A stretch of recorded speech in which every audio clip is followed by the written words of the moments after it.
Hello, everyone.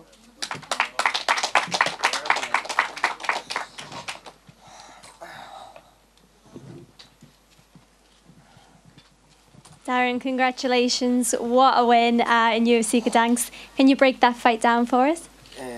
It's only what I visualised since my last fight, just every day in the gym. Just seeing, not even Cowboy fall, but just a body fall in front of me. And, you know, it happened. And did you expect it to happen so quickly as well in round one? A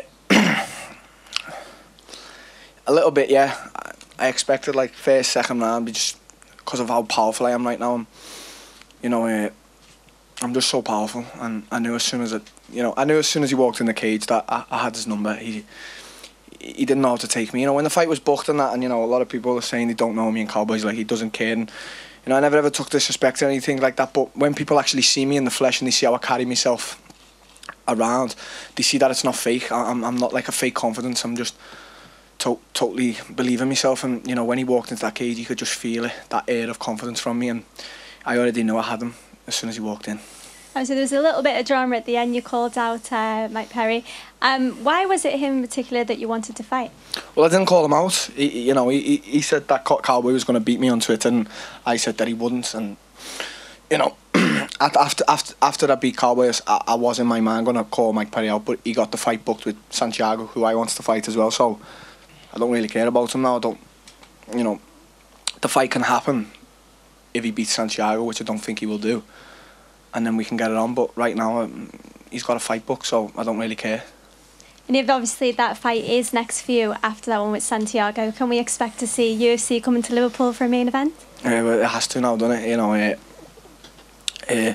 They've never been. They had the opportunity to, go. When my team Cowboy, was flying the radar for Europe years ago, Terry Etten, Paul Kelly, Paul Sass, all them guys, and they nearly came. And now, I'm one of the few guys in Liverpool and Britain, flying the flag, and they've never been to Liverpool. And you've just seen how many guys from Liverpool were there. So can you imagine if they go to my hometown? So yeah, it definitely needs to happen now. Darren up here. Congratulations on the win. We see Michael Bisping's gone on and won a world championship. When we spoke to you for the very first time over in Dublin, you told us you were going to be the next British UFC world champion. You're one step towards that. How much is someone like Michael Bisping an inspiration to you as you go on your journey towards the top of the sport? Well, I said I was going to be the first, and he beat me to it, so that's a sore thing, Michael, come on. But no one inspires me. No one's my hero. I don't look up to anyone. I inspire myself, and it might sound like arrogant or something, but I just don't look up to anyone. I never have, and I never will. If there's one guy I could say, it's probably my teammate Terry Etten. I've looked up to him ever since I was a kid, ever since I seen him train him. But I just respect Michael. What he's done, what he's doing, how tough he is. Everything he's done in the sport, is.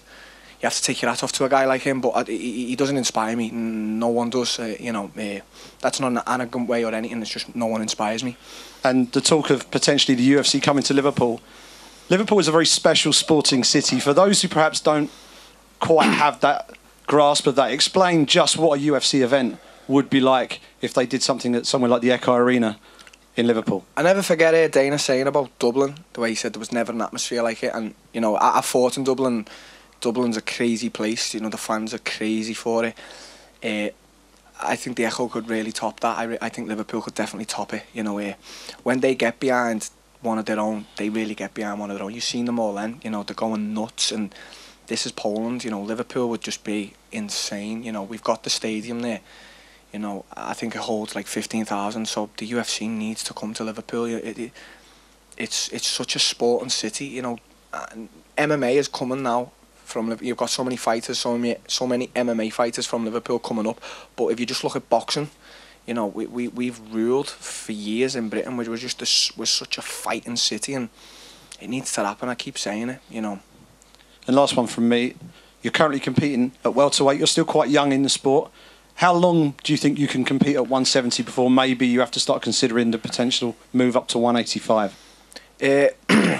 Everyone knows I fought this year, after a long layoff in Sweden, and everyone knows I didn't make weight in Sweden, and I said it'd be the first and last time it happened, and it was. You know, I've made championship weight twice now, and you know, people always go on how big I am for the weight, and I really am big. And you know, I'm not one to say it's ever an easy weight cut, because fighters say, "Oh yeah, this is my easiest weight cut," and they're just lying. Weight cutting is not easy.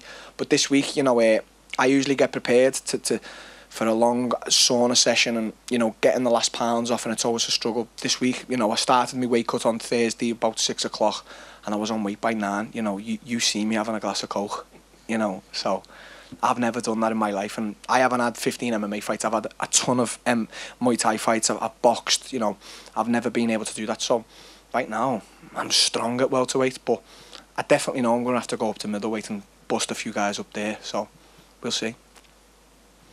Just quickly, Darren, you've obviously got a big fight on the horizon next, whoever it may be. What schedule works for you? I mean, do you want to try to squeeze one more in this year, or do you think maybe, you know, shut it down, enjoy the holidays, and pick it back up next year? What's the right plan for you?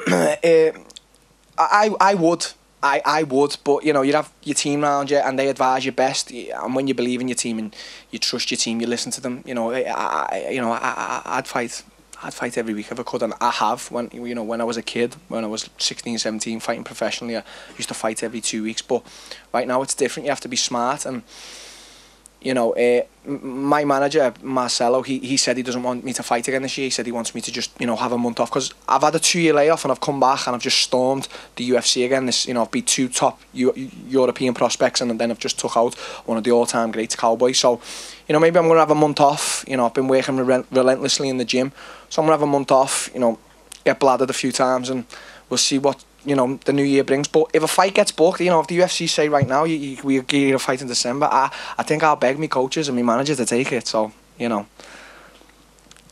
Darren, down in front here. Right, Darren. Oh, hello. You know, we're only a few, I guess, minutes after the fight, but obviously there's a lot of people saying on social media, you're now the new big thing, I guess. And how do you feel you're going to be able to handle that pressure now? You've got endless media and endless people telling you you're the best. I said in the promo, you know, don't ever doubt me. I said, do not doubt a guy like me. And you know, now people are saying whatever, I'm the new big thing, and how do you deal with pressure? And I always say the same things over and over again. Like, if I could never deal with main event pressure or the media pressure, what will come, I wouldn't be fighting. I would walk out this room right now and I wouldn't fight again. I can deal with it all. It's what comes with it, you know. I'll never forget watching a promo for Ronda Rousey, and she done every media obligation. She still got a training, and she still got a food, and she still went and fought and beat Beth in Brazil, and that's what champions are made of. You know what I mean? And I know I'm a great, and I know I'm a champion. So you know, anything that comes my way, I'll be able to deal with it. And people say I'm only young, I'm only a kid, but they don't know the roller coaster ride I've had in my life. And I'm not gonna sit here and cry, but I know I can deal with anything that comes my way. And you know, with regards to fighting, no one's going to get in my way to where I want to go. You just said then you're going to be you're going to be a champion. Do you kind of map that out, I guess? Do you know how many more fights it will take for you to get a title shot? Is that something you think about? Well, yeah, I think about it, but you know, I've just had a question before, like, you know, do you think you're next in line for a title shot? And I'll say it again, I don't believe that I've earned that right. I would never disrespect the champion. I will beat the champion, I know I will, but I would never sit here just because I've beat Cowboy and say, yeah, I'm ready for a title shot. There's so many more guys in front of me. There's, you know, they need the shot first, and then when I get my shot, I'll just take the champion out, and I know I will. But I'm certainly closer, and I certainly do plan, you know, 1 fight, 2 fight ahead. You know, I'll ask for that title shot as soon as I take another 2 guys out. But for now, I just want to relax for like a month and then see what the UFC offer me, and whatever they offer me, I'll take. I don't care. Last question. Did you exchange words with Donald after the fight? Obviously, it was a very friendly build-up. You had a lot of respect for each other before, but did you exchange words after? Yeah, he come up to me, you know, and he was just, you know, he congratulated me, and I thanked him for the opportunity. You know, when we were building this fight up, and you know, you get certain fighters and certain people, they try to trash talk, and it comes off as very fake. When I say things, I'm not trash talking, I'm just speaking my mind and what I believe and what I think. And you know, I've been a fat fan of Cowboy since I watched him in WEC. You know, I respect the guy, and let's make no mistake about this. He gave me the opportunity. He could have said no to fighting Darren Till. He could have, and nothing would have changed. But he said yeah. So I have the utmost respect for a guy like Cowboy Cerrone, who will fight anyone, anytime, any place. And for him to fight a guy like me, I'm 24, I'm hungry, I believe I can beat anyone on this earth. That man's got balls. So I respect him so much. Darren, here. Hello. Please describe Polish crowd, Polish people, because I think the atmosphere at the arena today was amazing. Crazy, yeah. I didn't know how to take it. Like, I don't know. They were just shouting. I don't think they were shouting for anyone. They were just shouting. They were. I mean, they were cheering for me, cheering for Cowboy. They were cheering for the referee. I just don't know. They were crazy crowd. Like, I don't know if it's just Gdansk or Poland itself. I heard a lot about how the fans are, but this is a place that the UFC needs to frequent more, because that atmosphere was. I've fought 3 times this year, and that was the best atmosphere this year. So Poland can be proud of the crowd that we have. Million %, of course. Yeah, fucking, you're crazy. So, Arkadiusz Pawłowski, Sporty Walki.org. Darren, you, as you said, you convincingly beat one of the best guys in the welterweight division. You've shown us all what you're made of. You have been confident from the beginning, but what is your biggest strength, like in the octagon and outside of it? In the octagon, I believe I'm the most intelligent fighter. I don't believe it's the strongest or the best black belt on the ground or the best striker. I believe I'm the most intelligent. I believe I control everything so well. Cowboy was throwing push kicks, and people see me get low kicked in my last fight and they took that as a weakness. I was letting Boyan low kick me in my last fight. I was drawing him in to what I wanted. And people always say, well, how are you going to deal with this pace? They said at my last fight, how are you going to deal with Boyan's pace? How are you going to deal with Cowboy's pace? They have to worry about dealing about my pace. I bring them into my world, and my world is different. When you're in my world, it's my rules, and that's what I do with every fight. And outside of it, I'm just normal. I'm just normal. I'm fucking crazy. I'm crazy, but I've just, ever since I was a kid, when I found fighting, I tried to do 9 to 5 jobs with my dad and my uncle, and I just fighting. I didn't want to go to school. I didn't want to do anything. I just wanted to fight, and right now it's all paying off. That's a great example for the kids, by the way. Okay. Stay in school, kids. Don't listen to me. I'm crazy. Yeah, and about Thursday, when you had the face-off with Cowboy, he was. We didn't know what he was talking about, but he was telling you something during the face-off, and he told me that he was telling you to lighten up, kid. Yeah, lighten up. Don't be so tense. He was giving me pointers. He was telling me how main events work. I have to listen to a guy like him. He knows what he's talking about, and. I wasn't trying to intimidate him or nothing, just coming in with my normal, traditional face-off. I put my hands behind my back and he's saying, loosen up. And I'm like, okay, Cowboy, if you say so. But, every fighter in this world I respect, so. So that wasn't you being arrogant or disrespectful, that was you just being you, being focused. One thing with me is I am not arrogant, I am not cocky. I don't think I'm better than anyone in this world. I am just confident in me. Yous all aren't going to believe in me if I don't. No one, my mum, my coach, I need to believe in myself, so I do 100%, and I don't really give a fuck what anyone thinks, if they think I'm being arrogant or what. It's definitely not arrogance, it's just my confidence. It's just, that's who I am. I'm not fake, I'm not anything. I'm just very, very confident. Darren, can you explain for us just how valuable the time you spent down in Brazil was for your career and your growth as a fighter, and also how important it was for you to come back home and train out of Liverpool again? It was. If I say there was anything in my life that that changed it, it was the whole process. I think everybody now ever knows the story that I got stabbed and I was nearly on death's door in Liverpool, and my coach Colin Heron decided to send me off to Brazil. And I got there and there was a 6-month plan. Not many people know this, but I'll never forget it.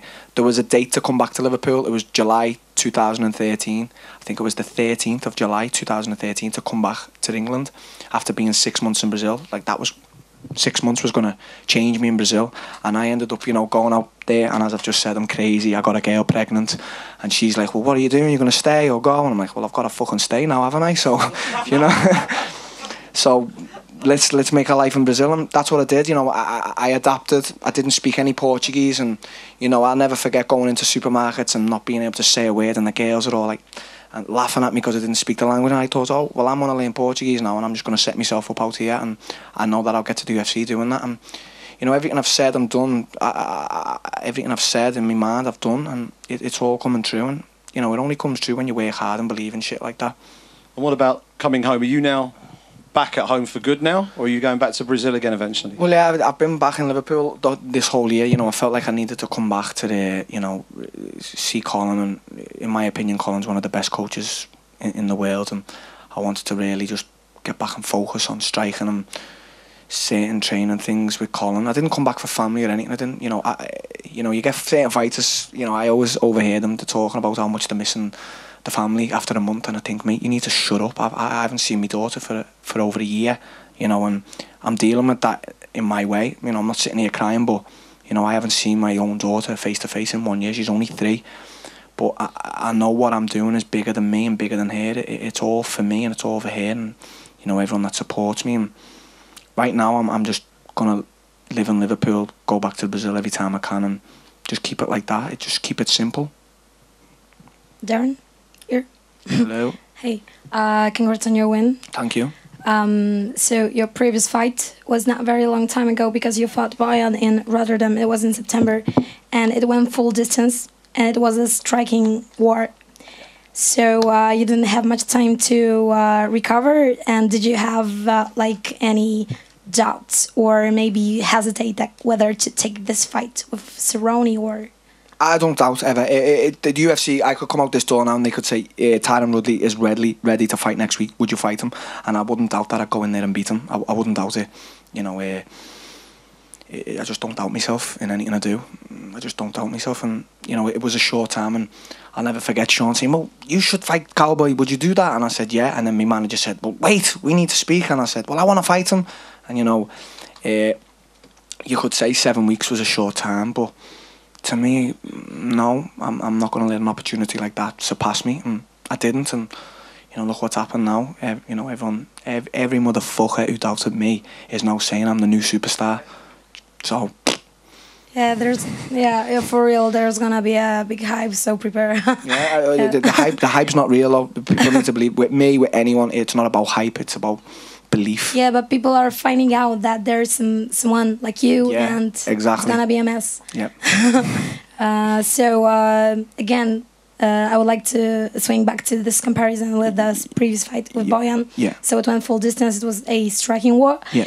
And now first round, so TKO, and I know that we shouldn't compare fights like that, but it looks like Bojan was a bigger challenge for you than Cowboy. What can you say about that?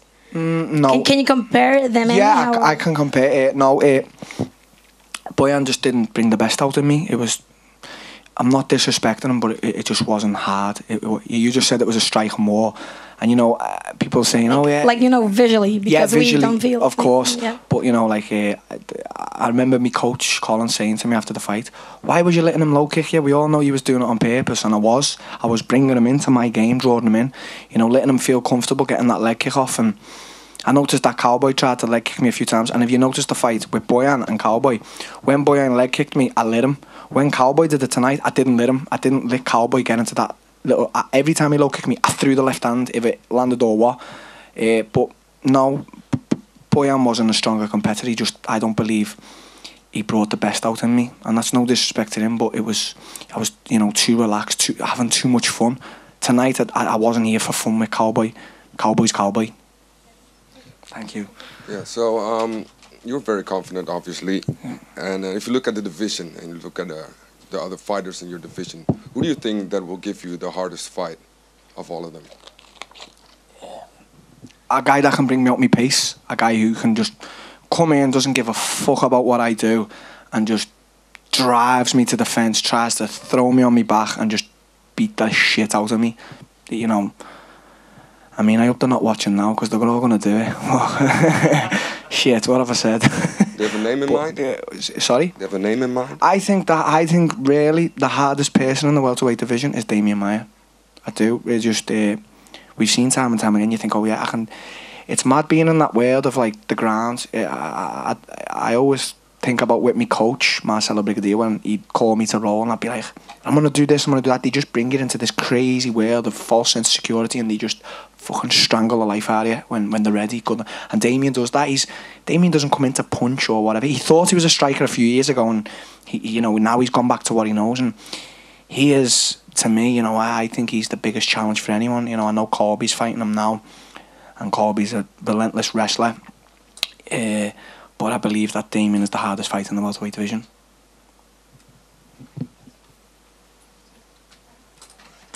Let's